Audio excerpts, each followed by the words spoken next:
La nouvelle bêta pour iOS 26 est disponible pour votre iPhone. Dans cette nouvelle vidéo, on va faire le point sur tous les changements ainsi que toutes les nouveautés apportées par cette dernière bêta. Vous allez le voir, ici, contrairement aux précédentes bêtas, on n'a malheureusement pas grand chose à se mettre sous la dent, donc la vidéo sera assez courte. En revanche, la chose positive, c'est que la bêta publique est d'ores et déjà disponible, donc si jamais vous êtes sur la bêta développeur, vous serez à la bêta 7, et si jamais vous êtes sur la bêta publique, eh bien vous serez à la bêta publique numéro 4. Donc la bêta 7, la voici, ou encore une fois la bêta publique 4, puisque ce sera encore une fois la même chose.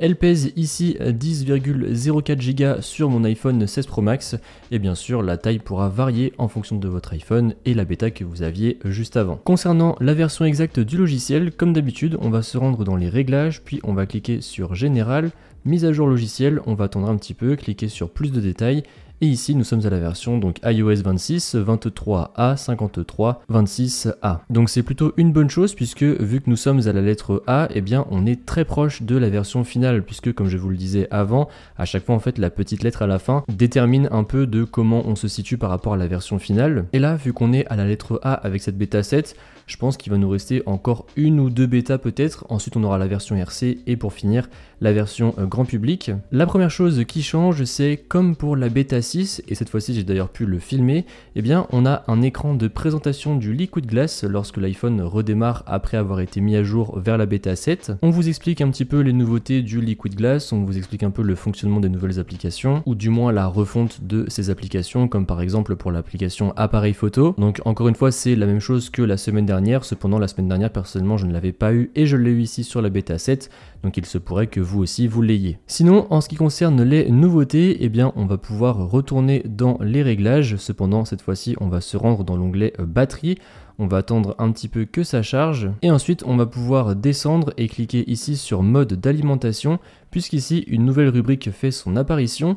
Donc comme vous le savez avec iOS 26 on a alimentation adaptative. Et bien en fait l'alimentation adaptative c'est lorsque votre iPhone détecte que vous avez une utilisation un peu plus haute que d'habitude, et bien en fait l'iPhone va pouvoir rendre la batterie encore plus endurant en faisant des ajustements de performance comme par exemple baisser un petit peu la luminosité de l'écran ou alors d'autres activités en arrière-plan de les ralentir un petit peu et mettre en route le mode économie d'énergie dès qu'on arrive à 20%. Et donc la nouveauté c'est que désormais si jamais on active l'alimentation adaptative, eh bien vous allez pouvoir faire Adaptative Power Notifications et comme ça en fait dès que votre iPhone se mettra en alimentation adaptative, eh bien en fait vous allez avoir une notification qui vous indique lorsque votre iPhone se met justement dans ce mode d'alimentation adaptatif. Donc c'est plutôt pas mal, surtout si vous avez tendance à faire de grosses journées avec votre iPhone de temps en temps, eh bien le fait d'activer ça et d'activer la notification, eh bien comme ça vous êtes un petit peu au courant de ce qui se passe sur votre iPhone et ça pourra améliorer la durée de vie de la batterie sur cette journée. Toujours dans la batterie, eh bien si jamais je mets mon iPhone à charger comme ceci et qu'ensuite on attend un petit peu, eh bien comme vous pouvez le voir ici il met le temps de charge allant jusqu'à 80%, donc là on peut voir qu'il reste 1h08. Cependant si je retire la limite de charge et que je le mets à 100%, donc on va faire autoriser jusqu'à demain, et bien ici comme vous pouvez le voir il nous met le temps de charge pour aller jusqu'à 80%, donc 36 minutes,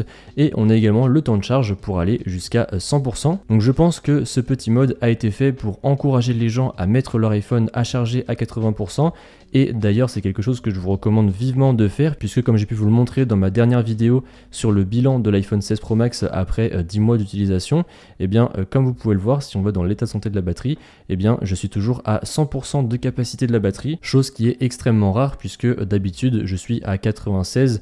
L'année dernière, on était même descendu à 94 d'état de santé de la batterie parce que justement, je ne mettais pas la recharge bloquée à 80%. Donc voilà, petite parenthèse, mais encore une fois, je vous recommande de le faire. Et sinon, eh bien, c'est tout pour cette nouvelle bêta. On n'a pas grand-chose qui change. En revanche, on a un beau bug qui a été corrigé, enfin du moins personnellement que j'avais tout le temps. C'est lorsqu'on fait une capture écran comme ceci, eh bien, ça ne bug plus.